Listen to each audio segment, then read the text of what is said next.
The following review is intended for entertainment purposes and targeted for adult fans of the series. Let's find out by taking a look at the 24th episode of TTAF. Insert title here. Hello there, heroes. I'm the Orange Ranger, and welcome to another Tattooed Teenage Alien Fighters from Beverly Hills episode review. We've all had times in our lives where we've wondered what people think of us, to the point of actually wishing we could hear their thoughts so we knew for sure. But is that a power that we should aspire to? Let's find out by taking a look at the 24th episode of TTAF, Penny for Your Thoughts. Please make sure you're subscribed to my channel to see all of my videos. Ring the bell, get your notifications set up so you're notified whenever I post brand new videos. And if you'd like to lend any financial support to my channel, please consider checking me out on Ko-fi and Patreon at Orange Ranger Videos. On Molecula, Emperor Gorganus once again declares that he's come up with his greatest plan ever. He's going to summon Neuragula, but oddly enough, they point out that Neuragula has been acting a bit stupid lately.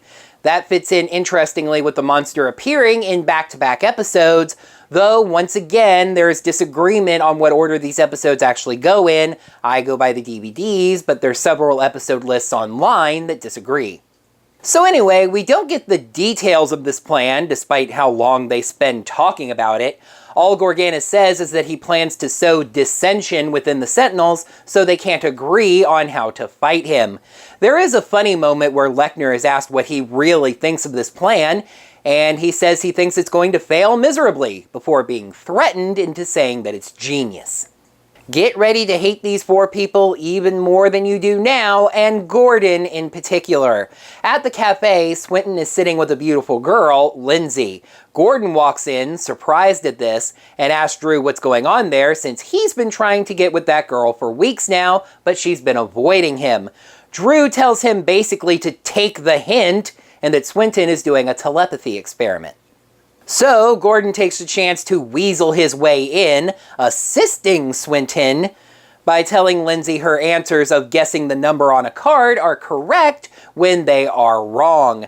After 3, Swinton yanks Gordon to the side, Drew helping to tell him to go away. But he doubles down on being a jerk, telling Swinton that a beautiful girl like Lindsay doesn't need to be mixed up in his geeky experiments. Swinton says he has to get back to his subject, making me hate him a little. And then Laurie chimes in, saying that Swinton really is just trying to get with Lindsay, making me hate her. So far, the only person in this episode that I like is Drew, because she has the snarky side to call everyone else out on their BS. Anyway, tattoos flash, off to the cave. The Sentinels are whining from the moment they arrive in the cave. Gordon about how Nimbar keeps putting a portal in the cafe's bathroom, while Swinton arrives late and hopes that Lindsay will wait for him, hating how he has to keep making up lame excuses. Nimbar literally calls the team to attention, showing them Neuragula. Demonstrating that this perhaps wasn't the actual next episode in the season from the previous one, they don't call back to that, but call back to the quitter, when Neuragula influenced Laurie's mind into quitting the team. She says Neuragula is not going to get her this time. Wrong, wrong, wrong, wrong. Wrong, wrong, wrong, wrong. They arrive and Neuragula attacks, immediately blasting Scorpio down. This is kind of a weird little thing to comment on, but Scorpio's hair is usually very, very straight, but it gets mussed up when she falls down, and thus it's kind of wavy when she gets back up, and it looks really nice. Anyway, they blast the monster away. That was a great scene. Back in the cave, Laurie whines about getting knocked down, but Gordon says the fight was easy. Nimbar asks if she's okay, and she says that she is, but she's clearly kind of holding her head. She hears Gordon say, well, back to reality. Snap back to reality. But when she asks, he says he didn't say anything. At the school, Laurie finds Swinton because she needs an expert, and he's the most available. Anyway, she now feels like she can read minds. We get a couple of lines where she reacts out loud to things that Swinton only thought, proving it. He says it's probably just a residual side effect of portaling, which relieves her because she thinks it's not permanent. I'm not sure what would make her think that, but anyway. On Molecula, Gorganis congratulates Neuragula for giving Laurie the mind-reading ability and says now it's time to give her something to think about. The Sentinel's tattoos flash and Laurie goes, "What, again?" I know it's a minor thing to complain about, but they've never fought a monster just once. So this is weird too. Laurie and Swinton go into the men's room in the school where the portal is. Gordon and Drew are already there, and Gordon says, "Again with the bathroom?" It's a cute recurring joke, but the two of them got there first, so they clearly didn't go through the same portal. It's possible that they used the cafe bathroom's portal again, just would be a weird coincidence that two portals both appeared in bathrooms. Get on with it! Indeed I shall. Neuragula is back, Nimbar warning the team of the monster's persistence. He then thinks to himself that he hopes they listen to his warnings, and Laurie says that they will. He asks what she's talking about, but they've already started transforming and portal out. The second fight does not go so well. Scorpio takes the lead, ordering them into various positions, but she takes a shot directly to the head. After this, she starts hearing negative thoughts, like Taurus thinking that they'll never win with her leadership. When she confronts Taurus about it, he gets zapped, as do the others. Centaur says that they should retreat, and they portal out. Let's just see how much of the city is destroyed by the time they get back. In the cave, Laurie is extremely defensive, saying that the team was disorganized. She hears negative thoughts from Gordon and Drew, blaming her leadership, and accuses all of them of not thinking she's a good leader. Weirdly enough, they decide to cut to commercial right there, and the next scene starts at Drew's house. So anyway, that's going to do it for another Tattooed Teenage Alien Fighters from Beverly Hills episode. What? No, I know the episode's not over yet, but come on, please? Do I have to? Fine, but you all asked for this. At Drew's house, Laurie confronts the others about their negative thoughts about her, finally concluding that they're just jealous of her being the leader. They deny it, but she keeps hearing negative thoughts from them that confirm it. She hears a thought from Drew that says she's crazy, and she denies that. Their tattoos flash, and a portal opens, but Laurie refuses to go fight with them if this is what they think of her. You know, last week I said that Laurie was the only character that escaped the terribleness stick, so they just decided to give her an extra smack with it this week. This stuck-up Valley Girl princess of a character who has to have everything exactly her way if she's expected to go save the freaking planet. I award you no points, and may God have mercy on your soul. The way that they solve this problem doesn't make any sense either. They tell Laurie to prove that she's not crazy by going through the portal. It's not being crazy that's keeping her from going through the portal. It's because her precious little diva feelings were hurt. Besides, it's saving the planet. Pride should not be a concern here. But she just agrees for some reason. In the cave, Nimbar can't believe they haven't kissed and made up yet. Laurie says they're being negative, they deny it, this is already getting old. Swinton directly tells Nimbar that Laurie is hearing thoughts that they aren't thinking. His response to this? Get on the transo discs, please.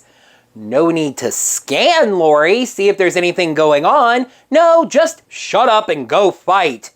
You know, people accuse Zordon of carelessly using child soldiers. This is the blob you should be criticizing.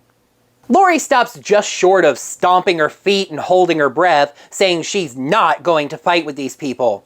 Nimbar tells her that he can't make her go and fight, but when she agreed to be a Galactic Sentinel, that basically meant that now she has to go and fight. It's painfully obvious that they reused the transformation call here, because she stomps up onto the transo disc all mopey and mad, but then she calls out, "Scorpio!" bright and cheery. Oh, it only gets worse, heroes. Apollo asks Scorpio what the plan is, her responding that she didn't think they believed in her. She gets shot in the head again, and the negative thoughts only get worse. And then she leaves, demanding Nimbar portal her back.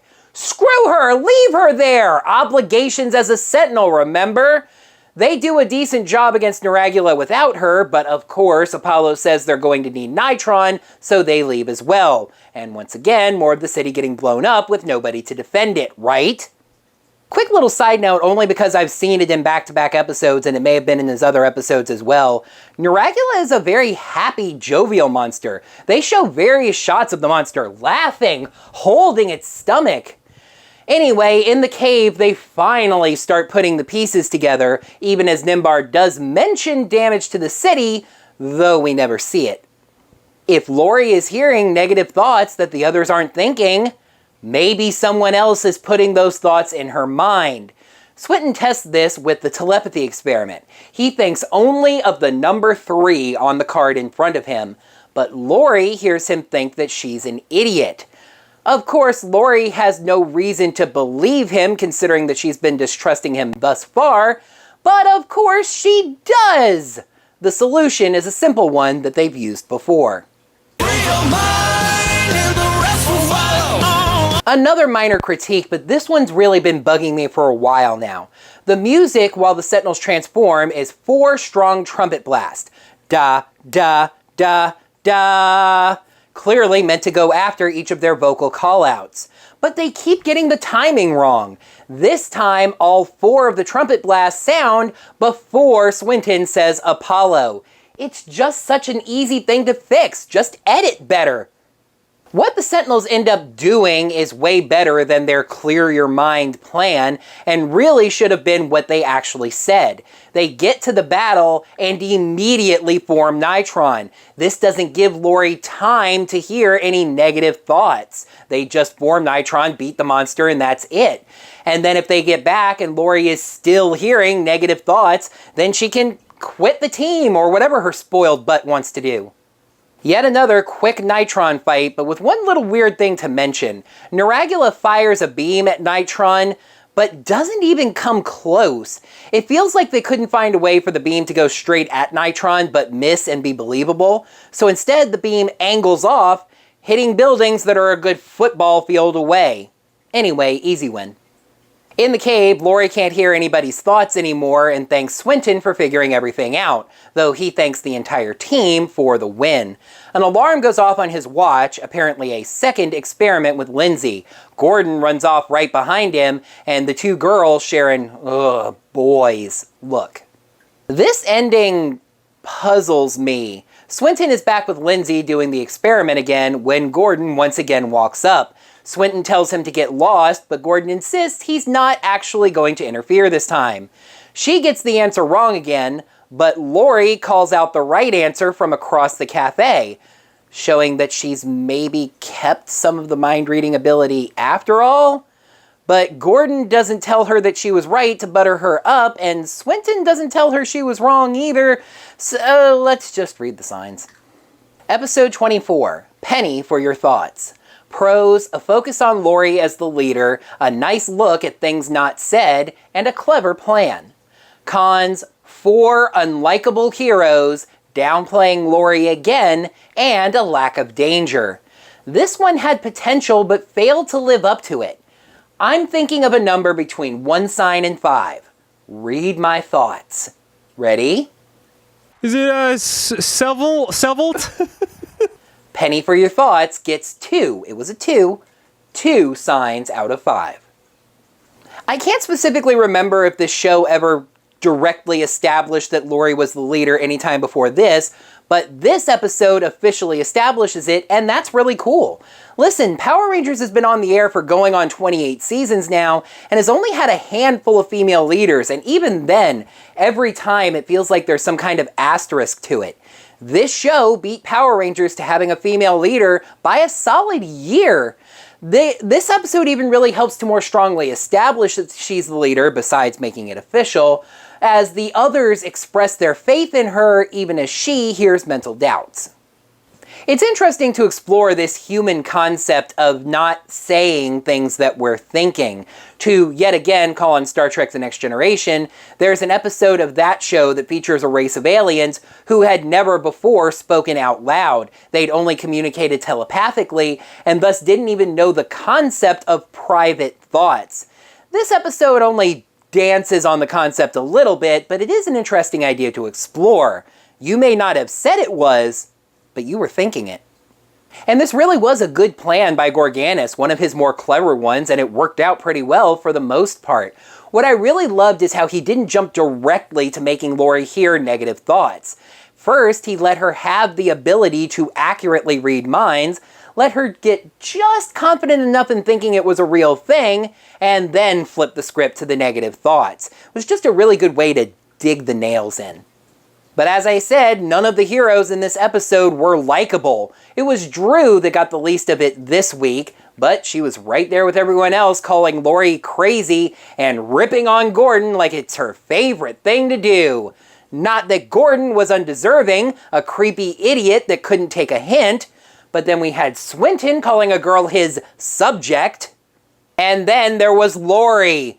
Oh, for this to be the episode that officially establishes Laurie as the leader of the team. She was a prissy prima donna who could not handle the first slightest little bit of criticism. And it's not just the negative thoughts she was hearing from Neuragula. A few times she would call the Sentinels out on those thoughts, they would respond by voicing them as real questions, and she'd get pissy about it.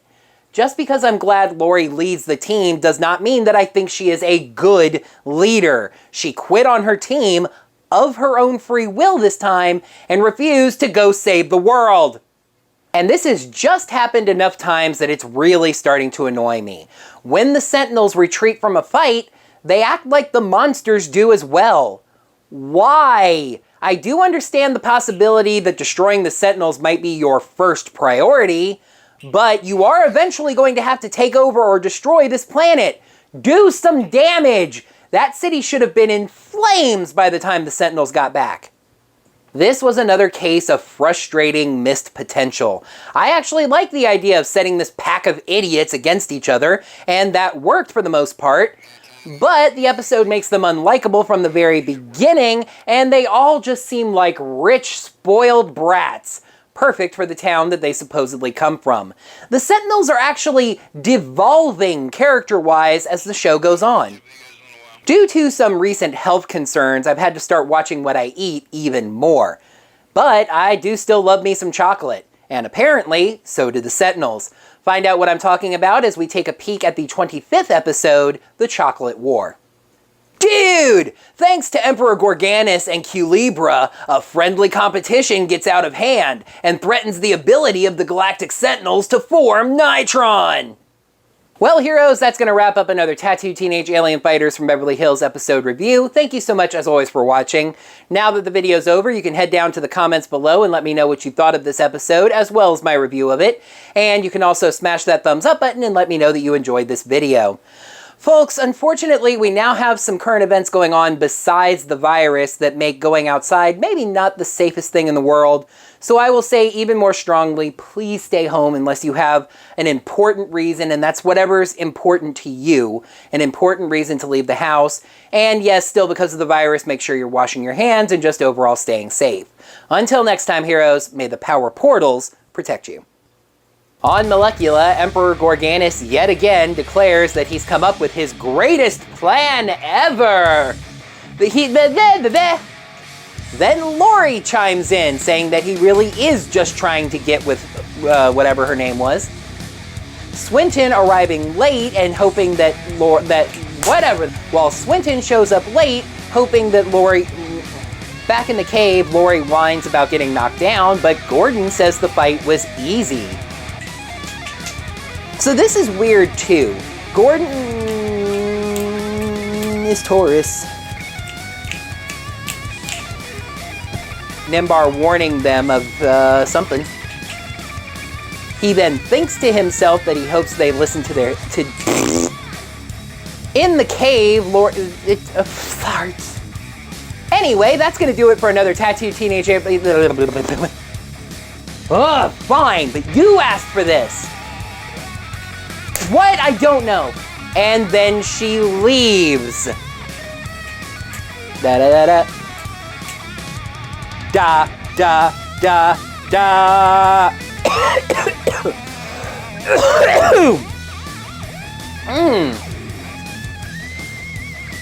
In the cave, Laurie can't hear anyone's thoughts anymore, and anyone's only communicating to... And this really was a good plan by Gorganis, one of his But she was right there with everyone else saying that Laurie was crazy. And... Heroes, that's going to wrap up another Tattoo Teenage Alien Fighters from Beverly Hills episode review. Thank you much so... Thank you...